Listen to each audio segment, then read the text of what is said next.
Welcome back guys to another Clash Royale video, and today we're taking a look at another free-to-play legendary deck. And the reason I call it a free-to-play deck is because it does not require any epic cards, and as you'll probably know, getting those epics as a free-to-play player is extremely hard. But taking a look at the deck here, it is a HOG ZAP cycle deck. The HOG decks are just so strong right now for free-to-play players. It's one of the best strategies outside of the Royal Giant strategies.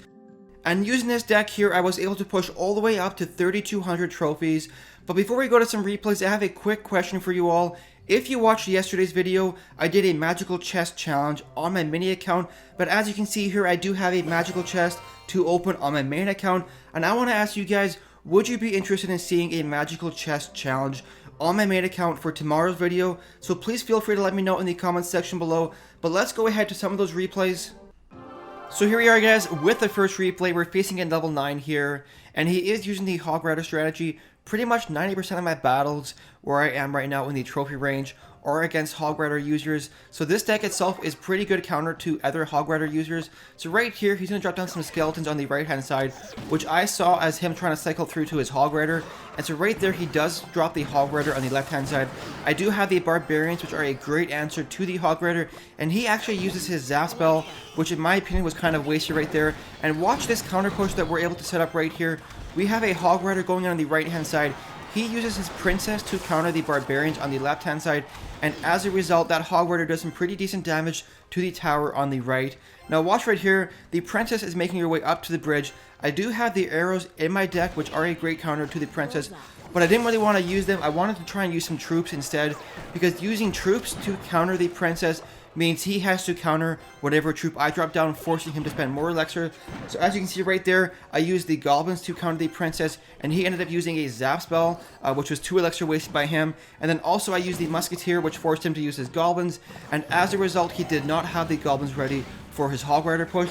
So as you can see right here, the Inferno Tower does melt the HOG pretty quickly. And watch this guys, he's going to use that princess. I'm going to use the arrows there. Now one of the great things of having both the arrows and the zap spell in your deck is if they bait out your arrows with a princess, you then also have the zap spell to take out the minion horde afterwards.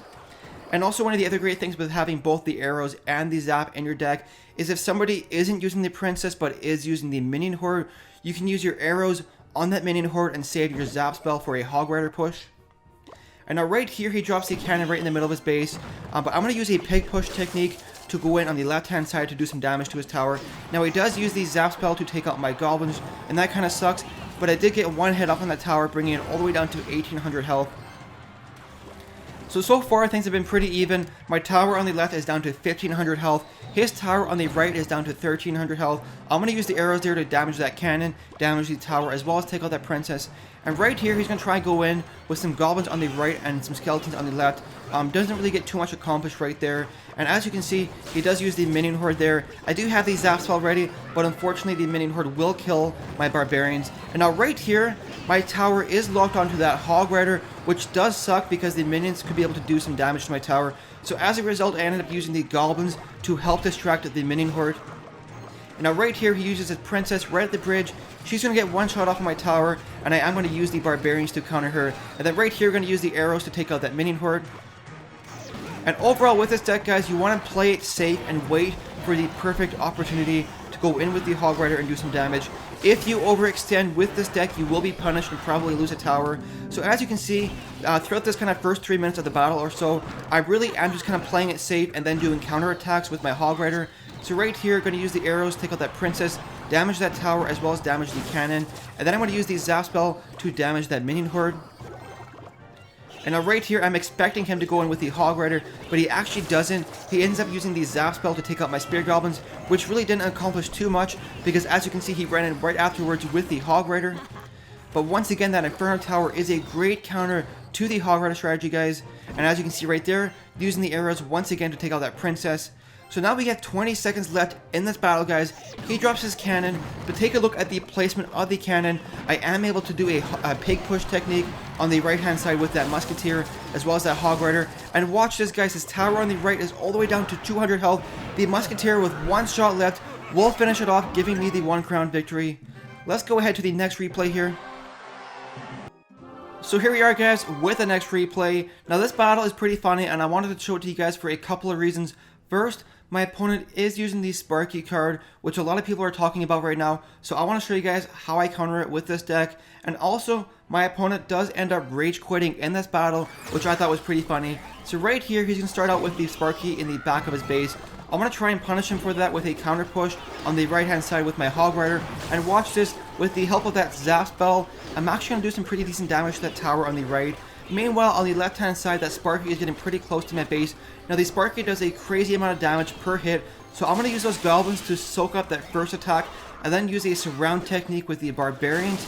Now watch this, because of that surround technique, the Sparky's attack actually only killed one barbarian, allowing the other 3 barbarians to kill the Sparky.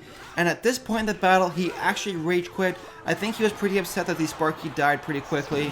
And because of that, I'm going to be super aggressive and go in with the Hog Rider and some Spear Goblins on the right hand side. And right now, I'm just going to go in for the 3-crown victory. Now, one of the other great things with this deck, guys, is the Inferno Tower. The Inferno Tower is a great counter to the Royal Giant, which is extremely popular right now. With the health nerf to the cannon actually dies super quick to a Royal Giant. So that's why I threw in the Inferno Tower. It's a better counter, in my opinion, to the Royal Giant. Anyways, let's go ahead to the last replay here. So here we are, guys, with the final replay. We're actually facing a level 10 here, and he was at like 3,300 trophies, so a victory over this guy would mean I would win a ton of trophies, and he's also using a Hog Rider strategy. Like I said earlier, pretty much everyone I face now are either using a Hog Rider strategy or a Royal Giant strategy, but this deck here is actually a pretty decent counter to both of those strategies. And now right here, he misses his Fireball, so I recognize that as an opportunity to go in with my Hog Rider. And watch this, he has no elixir left to defend against this push, and as a result, I'm actually going to take that tower out and give me a 1-crown lead so far. Now, as I was saying earlier, the Inferno Tower is a great counter to the Royal Giant. The cannon just dies super quick right now, but the thing is, the Royal Giant does outrange the Inferno Tower, so you have to use it properly. And basically the way to use it is when the Royal Giant takes 1 step over the bridge, that's when you drop the Inferno Tower, because otherwise he'll outrange the Inferno Tower. But doing it that way will allow both the Inferno Tower and the Crown Tower to target the Royal Giant. Now, if in an emergency the Royal Giant does lock onto the tower, you can use your Zap spell to force him to retarget back to the Inferno Tower. And now right here, watch this next little exchange. He tries to go in with the Mini P.E.K.K.A. and then the arrows to take out the Spear Goblins.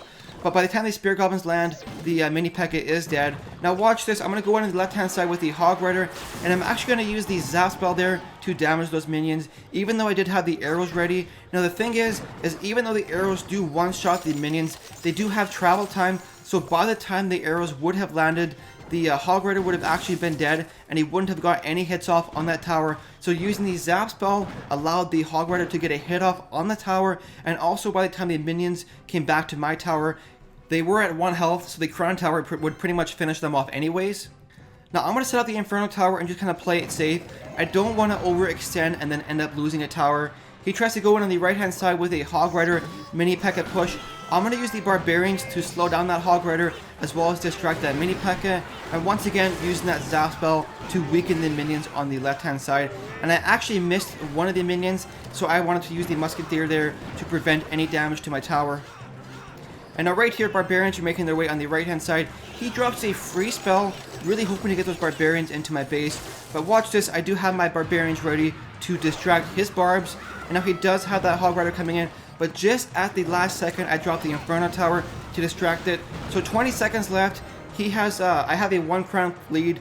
Things are looking really good so far.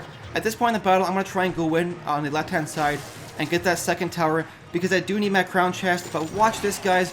I'm going to use the Goblins to distract here. Go in on the left hand side with the Hog Rider, and watch this. Arrows land, Zap spell goes down, and the tower has 7 health left. Unfortunately, I didn't get the 2-crown victory, only a 1-crown victory. Anyways, that's going to do it for today's video. I really hope you enjoyed it. If you did, don't forget to like and subscribe. Thank you so much for watching, guys, and we'll see you in the next video.